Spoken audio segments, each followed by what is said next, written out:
Barda update ng behind the scene nila Barbie at David for Vitamilk and sa post ni Paulo Rios Studios. Sabi, day 1 with Barda, Barbie Fortesa and David Licauro brought so much energy and chemistry to this Vitamilk campaign.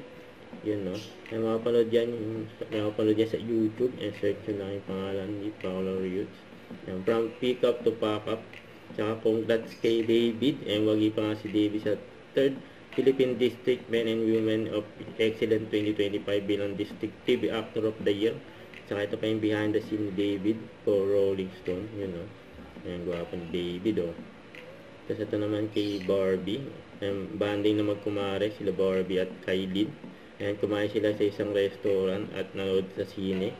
Sabi ni Barbie, nag-comment pa nga si Barbie sa di ba gusto mo ng samgyup? May alam akong Japanese. Yun, no? Sabi niya kay Kailin. Saka spotted din si Barbie sa isang restaurant na nagpa-picture pa nga yung mga crew. Yun, no? Speaking of beauty, sa interview kay name your Barbie. top 3 most beautiful Pinay actress. Top 3. Well, number 1 na po dyan si Miss Gloria Romero. Yun, Of no? course, the late Gloria Romero. Tapos si Miss Alice Dixon. Yun, no? Listic And song. syempre, lalayo pa ba tayo? Si Miss Rupa Gutierrez. Of Ayan, course. top 3 ni Barbie. Ito yung mga na-miss ng mga Barda fans. Ayan, during McDo event. Ayan, kaya ulit silang magsasama ulit sa isang event kasama yung mga fans nila.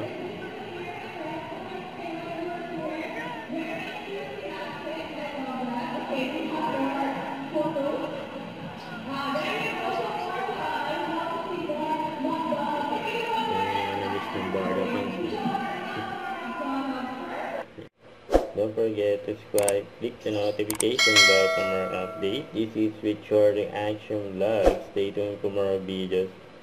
See ya.